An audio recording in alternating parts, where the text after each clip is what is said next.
PAPDESA qui a pris le relais pour engranger les bénéfices du presse. Le PAPDESA projetait un budget de 14 712 milliards qui a fortement bénéficié, plus de 60% au moins, de ressources extérieures. Pour le présent plan de redressement, 90% des ressources sont attendues de la mobilisation de ressources endogènes sans endettement.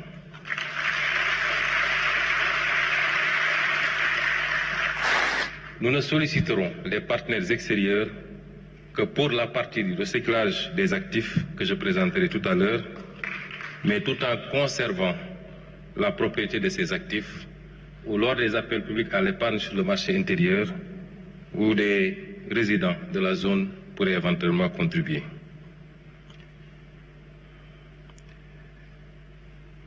Un autre élément de comparaison, c'est que le coût du plan de redressement sera de 33% plus élevé que celui prévu dans le scénario de base, c'est-à-dire le document de programmation budgétaire économique et pluriannuel 2026-2028, qui fait des projections en moyenne d'un peu plus de 5 000 milliards.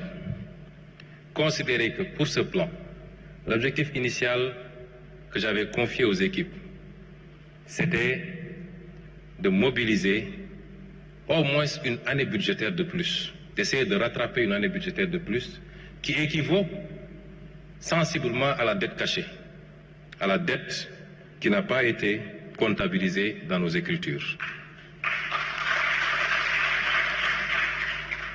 Et comparativement donc au PAPDESA, dont les ambitions n'étaient que de 4% par rapport au schéma initial, c'est-à-dire le PAP2.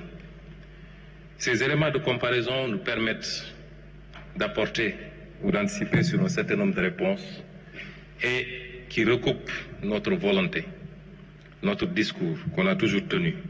Hier, ici, lors de la remise des lauréats du concours général, je retiens une phrase prononcée par le président de la République, son souhait de voir les Sénégalais s'approprier du concept de souveraineté. Tout ce plan, toute la trame de ce plan répond à ce besoin, à cette option forte de souverainiser notre pays, de faire des efforts par nous-mêmes. Nous ne pouvons pas, 65 ans plus tard, continuer à attendre le salut de l'extérieur. L'Afrique doit évoluer et le Sénégal doit évoluer.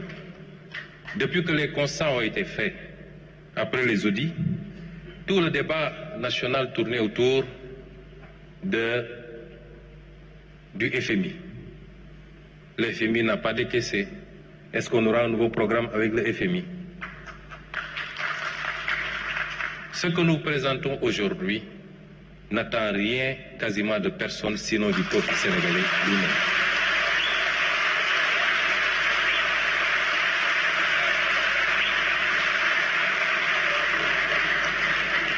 Et c'est fort de ces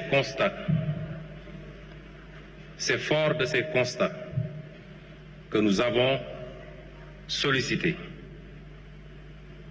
l'autorisation, sollicité et obtenu l'autorisation du président de la République pour mettre une équipe autour de nous à la primature, regroupant l'essentiel des ministères qui travaillent sur les domaines qui nous intéressaient pour la confection de ce plan de redressement.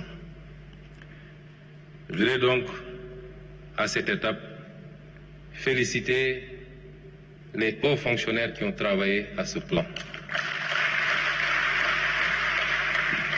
Mesdames et messieurs, le Sénégal regorge d'agents dans la fonction publique de qualité.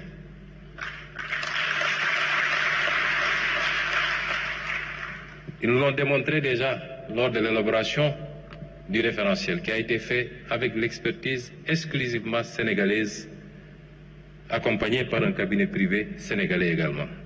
Je veux féliciter tous ceux qui ont travaillé à ce document, sous la coordination de M. Moustapha Sen, conseiller spécial chargé des questions économiques.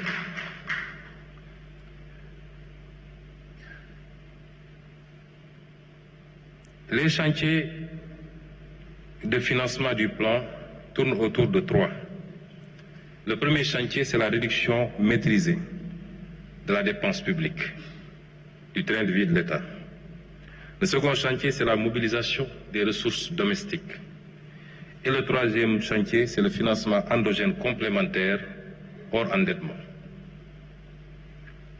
Pour l'optimisation de la dépense publique, nous avons travaillé d'abord à l'amélioration de la planification stratégique, notamment avec la mise en place des cadres de dépenses à moyen terme, des indicateurs de performance, l'élargissement du scoring matriciel des projets.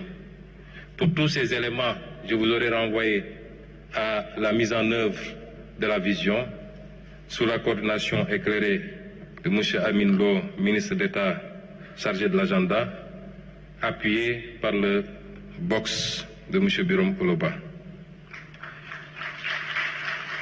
Il y a la digitalisation et l'optimisation également de la commande publique.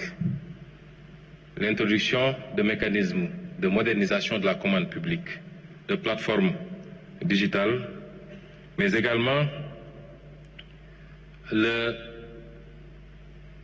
rénovation des procédures d'exécution budgétaire sur lesquelles M. le ministre des Finances a beaucoup travaillé. Évidemment, pour ce qui est de la commande publique, des aspects importants comme la mise en place d'une centrale d'achat qui nous permettra de regrouper un certain nombre d'opérations, de rationaliser également les acquisitions, est un élément extrêmement important. Et enfin, la réduction de la taille de l'État, où les équipes ont travaillé à la fusion et à la suppression d'un certain nombre de structures, particulièrement des structures des agences d'exécution, mais également pour l'administration classique, un travail de resserrement va être fait. Le second axe, c'est la mobilisation des ressources domestiques. La mobilisation des ressources domestiques vise à aller chercher les niches, d'abord dans le secteur du numérique. Nous avons énormément de niches dans le secteur numérique, qui est le secteur en plein essor, mais qui jusque-là était sous-fiscalisé ou pas du tout fiscalisé dans beaucoup de ces aspects. Dans le tableau que je vais vous présenter tout à l'heure, je reviendrai sur le détail ligne par ligne. Il s'agit de la fiscalisation, par exemple, des jeux de hasard en ligne,